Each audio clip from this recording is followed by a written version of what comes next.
Segala puji bagi Allah Subhanahu wa Ta'ala yang atas karunia dan nikmatnya kita semua dapat berkumpul di sini.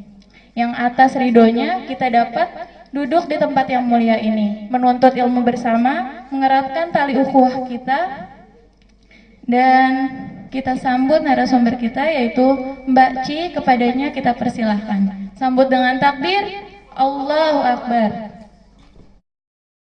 Bismillahirrahmanirrahim. Assalamualaikum warahmatullahi wabarakatuh. Innal hamdalillah wa nahmaduhu wa nasta'inuhu wa nastaghfiruhu wa na'udzu billahi min syururi anfusina wa min sayyiati a'malina. Faman yahdihillahu fala mudhillalah wa man yudlil fala hadiyalah. Wa nashhadu an la ilaha illallah wahdahu la syarikalah wa nashhadu anna Muhammadan abduhu wa rasuluh la nabiyya ba'dah. Rabbi shrah li sadri wa yassir li amri wahlul 'uqdatam min lisani yafqahu qawli. Amin ya rabbal alamin. Qala Allah ta'ala fil Qur'anil Majid, a'udzu billahi minasyaitonir rajim. Bismillahirrahmanirrahim.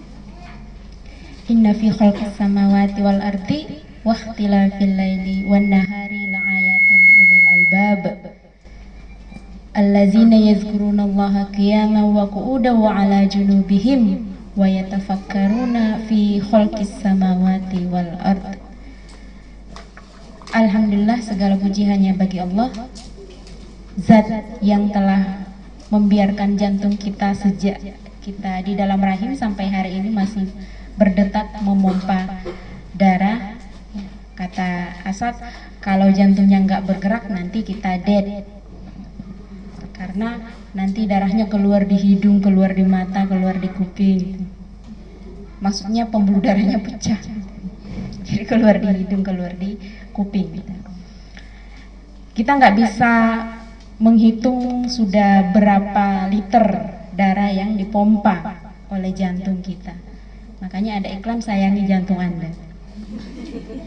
Tapi tidak diiklankan bagaimana kita bersyukur pada yang memberi jantung, lalu memerintahkan agar jantung itu jangan pernah berhenti berdetak sampai malaikat Izrail datang menghentikan. Kita nggak pernah diingatkan tentang itu. Yang diingatkan sayangi jantung Anda.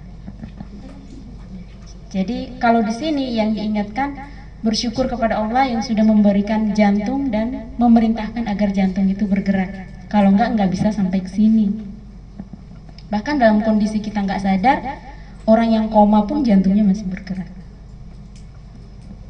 Kalau yang jantungnya tiba-tiba nggak bergerak, itu masih dipaksa untuk bergerak, dikasih kejutan. Yang kayak alat kayak setrika itu, jangan nanti di rumah juga kita nyetrika jedar gitu ya, itu langsung lengket. Ya, salawat dan salam kita haturkan kepada Rasulullah Shallallahu Alaihi Wasallam yang telah rela menanggung segala penderitaan agar Islam kita bisa rasakan sampai hari ini, dan hingga kelak kemuliaan Islam itu kita rasakan sampai nanti di hari penghisaban. Sebagaimana kita tahu di akhir hayat Rasulullah, beliau hanya mencemaskan satu hal yang paling besar menurut beliau, yakni kita-kita ini yang kadang-kadang kalau disebut nama beliau biasa aja, gak ngaruh. Padahal beliau sampai merasakan sakitnya sakaratul maut pun yang diingat kita, ya kan? Tapi kita lebih fans sama, nah ada yang ngomong boy band, ada yang ngomong siapa gitu ya. Sampai saya itu ada orang yang saya dengar malam-malam ngomong di telepon tertawa-tawa gitu, ngomong Alex, siapa gitu ya. Ternyata itu berbicara tentang drama Korea. Jadi dengan semangat dan pokoknya sepenuh jiwa dibahas ya, sebagaimana kalau kita halaqah biasa kita ngaji membahas hukum-hukum Allah. Nah, dia begitu semangatnya. Ternyata yang dibahas itu sesuatu yang enggak ada. Sesuatu yang ya dibuat-buat. hayalan orang gitu ya, hayalan pembuat skenario, hayalan produser, hayalan sutradara, ya itu yang dibahas ya, sampai berjam-jam, sampai suami saya tuh ngomong, itu orang sakit nih, biarin aja. Ya iya, habisnya ngomong sesuatu serius banget, ngabisin pulsa, tapi sesuatu yang nggak ada. Ya, kalau kita kan yang kita omongin sesuatu yang memang ada dan memang harus diomongin. Gitu. Kalau nggak diomongin, kita nggak akan pernah tahu, dan kita nggak akan pernah mampu untuk mengamalkan karena nggak ada ilmunya, kan gitu. Nah, seperti yang datang di sini, pasti sebelum berhijab sudah tahu hukum berhijab apa, ya kan? Pasti sudah tahu. Jadi nggak mungkin berhijab kalau nggak tahu hukumnya, ya kecuali anak kecil, ya kan? Itu pun ibunya ngasih tahu terus. Nah, kalau yang udah segede-gede gini baru ditanya hukum berhijab apa, ya nggak tahu, mubah kali ya, nggak mungkin gitu kan, nggak mungkin. Apalagi udah datang ke sini yang sudah kesekian kali datang di Madrasah Lihat ngikut pengajian, ya tiap hari hijab dibahas, tiap hari pergaulan dibahas, gitu ya. Tiap hari dibahas bagaimana kita mau mengikatkan diri kita kepada syariat Allah, kan itu pembahasan kita itu setiap hari. Yang berubah hanya sub-sub pembahasan saja, ya kan? Seperti minggu lalu kita sudah membahas bagaimana agar kita memunculkan perasaan takut, baik itu takut dalam hal ini takut bermaksiat ya, baik itu dilihat oleh orang lain maupun dalam keadaan sendiri. Ya, karena fakta bahwa kadang-kadang kalau kita beramai-ramai taat, tapi kalau sudah sendiri-sendiri, sudah mulai toleransi sama diri sendiri. Ah, kos kaki doang, nggak apa-apa, yang penting kan gamisnya panjang. Tapi kalau berjamaah, bareng-bareng, semuanya keluar pakai kos kaki, terus kita nggak pakai kos kaki, ya kan nggak enak kan? Nggak enak. Ya pasti kita pakai kos kaki. Tapi kalau pulang kampung, yang lain pakai seksi, kita pakai gamis nggak pakai kos kaki, kita udah kelihatan paling taat. Kan gitu. Ya kan?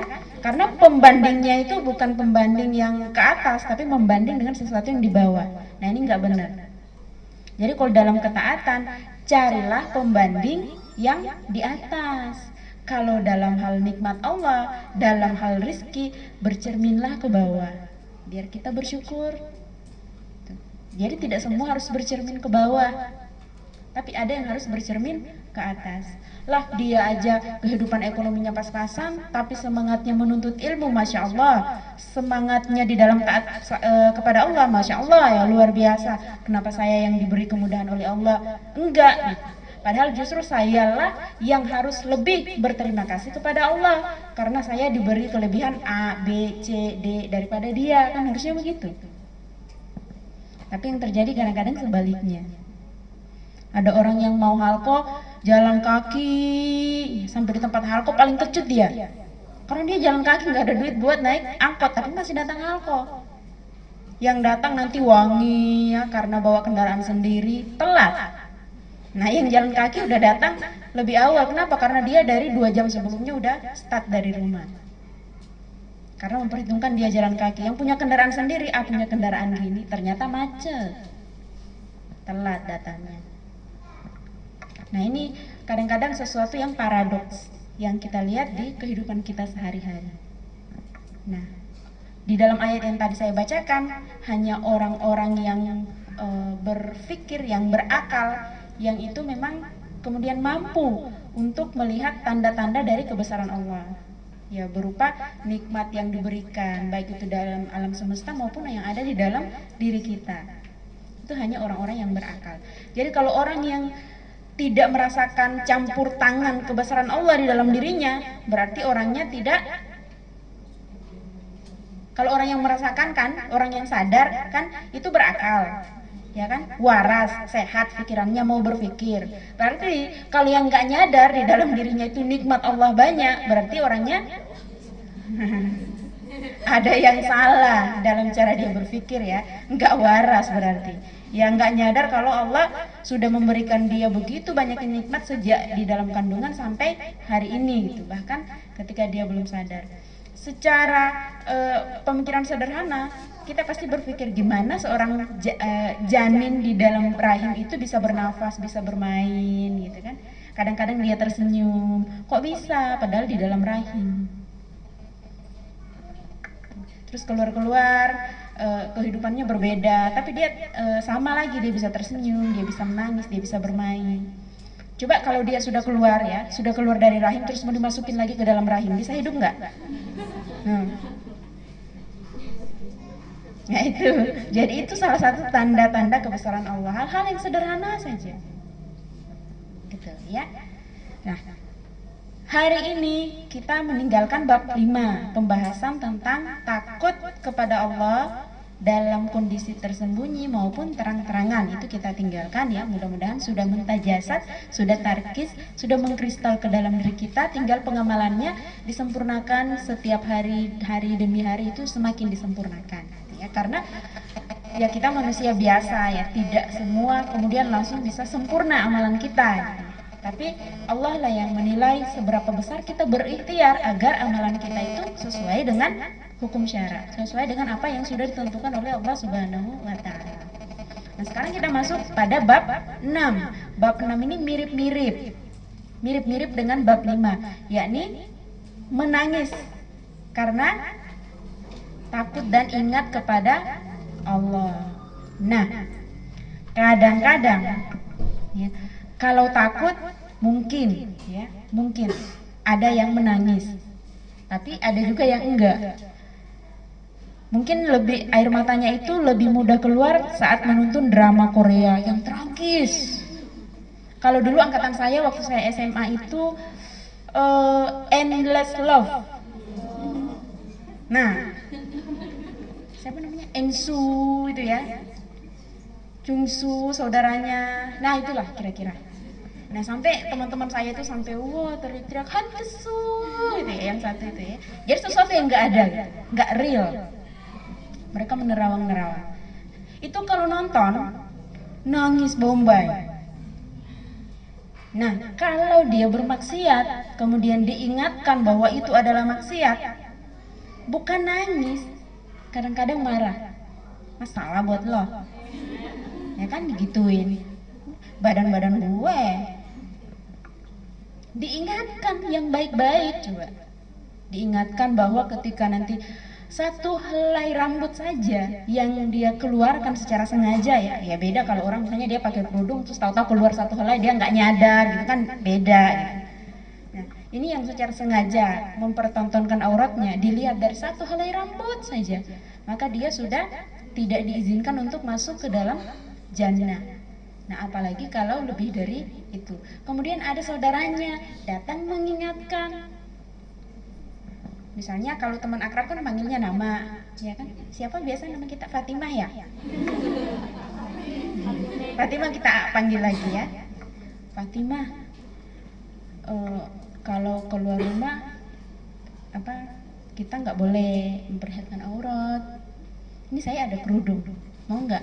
Ini bahannya bagus kok. Ini kesukaanku, tapi buat kamu nggak apa-apa deh. Ya biasanya kan orang kalau ngasih pilih yang ya gitulah ya, yang kita udah nggak mau pakai gitu. Ini terus kasih gitu ya, daripada dibuang mending ngasih orang. Ya nggak salah juga sih sebenarnya ya kan, daripada dibuang. Ya. Tapi lebih baik kalau kita mencari sesuatu yang paling kita cintai lalu kita kasih, itu untuk mengukur cinta kita kepada saudara kita ya. Kemarin kita udah pernah bahas. Nanti pulang silakan handphonenya taruh di meja sana, saya ambil lagi ya. Nah dikasih kerudung yang paling bagus gitu, tapi nggak mau. Jadi kalau aku nggak kerudungan kamu nggak mau jalan sama aku. Loh, yang ngomong gitu siapa? Nggak ada yang ngomong gitu kan. Cuman diingatkan kalau mau keluar ya tutuplah auratnya kan gitu. Tersinggung jadinya diem, apalagi kalau satu kosan ya, berdua misalnya, pulang masing-masing pasang muka cemberut, tabrakan di pintu, misalnya mau ke kamar mandi cuek gitu ya, nyari sesuatu biasanya nanya, kamu lihat punya saya nggak? Ini nggak, kuprak aprik cari sendiri gitu ya, karena nggak mau nanya. Ini pengalaman kali ya. Kok tahu banget sampai teknis-teknisnya ya. Nah, itu kadang-kadang kita temukan orang seperti itu. Mudah-mudahan kita tidak termasuk pada orang-orang yang ketika tahu dia bermaksiat atau ketika diingatkan dia bermaksiat, dia kemudian merasa sombong, merasa dia nggak salah. Nah, sombong dalam pengertian syara'nya adalah menolak kebenaran. Itu berbeda dengan orang yang memamer-mamerkan harta. Nah, jadi sombong dalam hal ini adalah menolak kebenaran. Ya, semoga kita tidak termasuk orang-orang yang sombong. Ketika kita diingatkan, kita hendaknya menerima apa yang sudah diberikan kepada kita dari saudara kita. Itu hadiah yang luar biasa loh. Dengan memberikan kita peringatan dalam hal ini, memuhasabahi kita. Ya kan mungkin kadang kita lupa, alpa terhadap sesuatu. Nah, atau kadang-kadang kita kemudian sadar, ya Allah tadi kok saya begini, saya di luar kontrol gitu. Kemudian menangis, memohon ampun kepada Allah antara berharap diampuni dan takut tidak diampuni. Nah, sebaiknya seorang muslim akhlak seperti ini ada di dalam dirinya. Jadi kecemasan dan harap itu bersatu di dalam dirinya. Cemas kalau nggak diampuni, tapi tetap berharap kepada zat Allah yang maha pengampun untuk mengampuni kesalahannya yang baru dia sadari. Nah, berarti lebih mending orang yang dia ketika nyadar langsung beristighfar daripada orang yang sudah sadar tapi masih ngerjain, masih bermaksiat. Makanya kita katakan kalau ada orang yang kita temukan lalu mereka bermaksiat, itu jangan langsung dijudge, jangan langsung disalahkan, langsung dihina. Ya, siapa tahu benar-benar dalam kondisi itu dia sedang khilaf. Lalu kemudian ketika dia pulang dia menangisi kesalahannya, lalu besok dia bertobat, dan kita nggak tahu apa yang terjadi dengan dia berikutnya. Mungkin dia lebih taat kepada Allah dan lain-lain gitu ya. Jadi kita nggak boleh langsung menjudge orang pada saat pertama kali melihat. Ya, istilah kerennya itu apa namanya? Don't judge the book by its cover, kan gitu.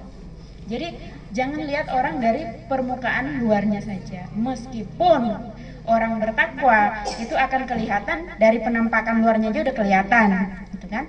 Tapi ketika melihat orang yang nggak taat, itu jangan langsung dijudge mereka itu jahat. Karena kita nggak tahu apa yang ada di balik apa yang kita lihat. Ya, Allahu a'lam ya, hanya Allah yang lebih mengetahui. Nah, bagaimana kemudian kita memunculkan perasaan takut itu, kemudian memengaruhi kita sampai pada level menangis. Kadang-kadang kita menangis itu bukan karena takut, tapi karena memohon-mohon sesuatu yang sangat kita inginkan. Contoh, meskipun di dalamnya ada rasa takut sedikit, dia sakit ke dokter, terus divonis kamu sakit kanker stadium 3 misalnya, belum stadium 4 ya, masih stadium 3. Shock. Kanker itu kan, kalau dengar kata kanker itu rasanya ya Allah, rata-rata kanker itu mengantarkan pada kematian gitu ya. Suka berpikir seperti itu, jadi paranoid. Pulang langsung nangis, ya kan, sama Allah, berlinang-linang air matanya. Ada yang kemudian bertanya, memberikan pertanyaan retoris gitu ya, ya Allah kenapa? Gitu. Sambil nangis-nangis, seolah-olah nyalahin Allah. Allah salah meletakkan penyakit ini, harusnya bukan ke dalam diri saya. Kenapa saya ya Allah? Ya itu nggak ada jawabannya. Allah memiliki hak prerogatif untuk menguji siapa saja hamba-hambanya yang Allah kehendaki untuk diuji. Nah, ujiannya macam-macam. Ada yang dikasih duit, ada yang dikasih kanker. Nah, ini kanker bisa kantong kering, bisa kanker beneran. Ya kan? Nah, ada yang memilih, ya saya mending diuji dengan duit. Padahal belum tentu, banyak orang yang diuji dengan duit itu dia celaka karena duit itu. Duit itu yang akhirnya membuat dia zolim kepada dirinya sendiri, bahkan zolim juga kepada orang lain. Jadi jangan meminta jenis ujian kepada Allah. Biarkan Allah yang memutuskan kita layak diuji dengan ujian apa. Makanya apa yang diujikan, ya terima. Dengan sabar. Seperti yang saya tweet kemarin tentang sabar itu, kemudian ada yang jawab, Mi, sabar itu ya memang berat, bukan cuma berat, tapi rasanya wah pokoknya udah. Sabar berat nggak? Berat banget ya kan, karena sabar itu satu paket sama ikhlas. Ikhlas berat nggak? Berat, manusiawi. Tapi itu tidak berarti sesuatu yang mustahil untuk diamalkan. Tidak berarti mustahil untuk diamalkan, karena Allah nggak mungkin mewajibkan sesuatu kalau nggak bisa kita amalkan, tuh nggak mungkin. Kalau Allah mewajibkan sesuatu lalu kita nggak bisa, berarti Allah zolim. Allah tahu kita mampu, jadi Allah wajibkan. Kalau kita nggak mampu, enggak, jadi nggak usah khawatir. Nggak sama dengan dosen, kadang-kadang pokoknya nggak mau tahu bisa atau enggak, selesaikan. Yang kuliah nih, yang dapat dosen killer nih, pokoknya bisa atau enggak, selesaikan. Nah Allah enggak gitu.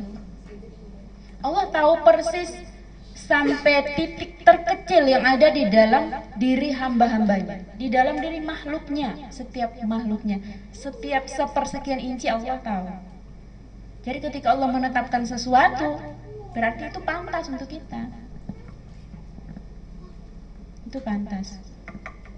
Kadang-kadang kita kalau ngomong pantas nggak pantas, lihat ada yang datang lawan jenis, datang mau menunjukkan niat baiknya. Uhti,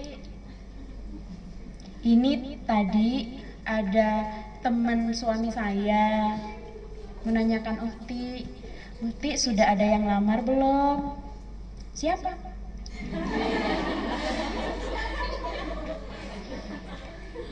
Ya nanya dulu, Uhti sudah ada yang lamar belum? Ada sih, cuman saya belum terima. Ya waktu itu usianya masih 20 tahun, 22 tahun, masih segitu. Ada sih, cuma saya belum terima. Emang siapa sih? Ini orang latar belakangnya ini. Kayaknya dia nggak pantas buat saya. Segitu banget ya. Giliran yang udah usia ke atas, Uhti udah ada yang lamar belum? Belum, emang kenapa? Ini ada yang nanyain. Oh ya, bilang aja belum. Ya kadang-kadang ada. Ya saya sering kok nemu orang seperti itu. Kalau saya ada teman dari suami saya nanyain seperti itu, ya gitu. Masih ada kadang-kadang yang masih di dalam dirinya itu ada perasaan lebih dari yang lain dalam hal kebaikan. Ini nggak boleh. Siapa tahu kebaikan yang selama ini sudah kita amalkan itu nggak keterima. Siapa yang tahu? Siapa yang jamin? Makanya jangan melihat seseorang itu di bawah dari kita. Berbahaya. Ya, karena bisa jadi amalan-amalan kita yang sudah seperti gunung, ya kan? Kemudian kita menjadi lega karena sudah beramal A, B, C, D, A.1, B.1, B.2 sampai B.1.2.3 lagi, saking banyak sekali amalan-amalannya, lalu dia berbangga melihat kecil yang lain, padahal amalannya itu cacat dari segi niat misalnya, cara misalnya.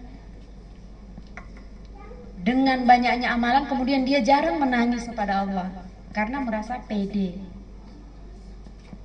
Bahkan jarang dia meminta, ya Allah terimalah amalanku, kalau ada amalanku yang cacat tolong diterima, lalu berikan saya kemampuan untuk menyempurnakan setiap amal-amal yang mampu saya lakukan. Jadi perasaan takut kepada Allah, kalau orang yang soleh dia berusaha agar perasaan takut kepada Allah itu semakin hari semakin besar. Tapi kalau orang yang gak mau taat, perasaan takutnya itu ditutupi, diredam, diinjak agar masuk ke dalam bumi, agar dia nggak ngerasain takut.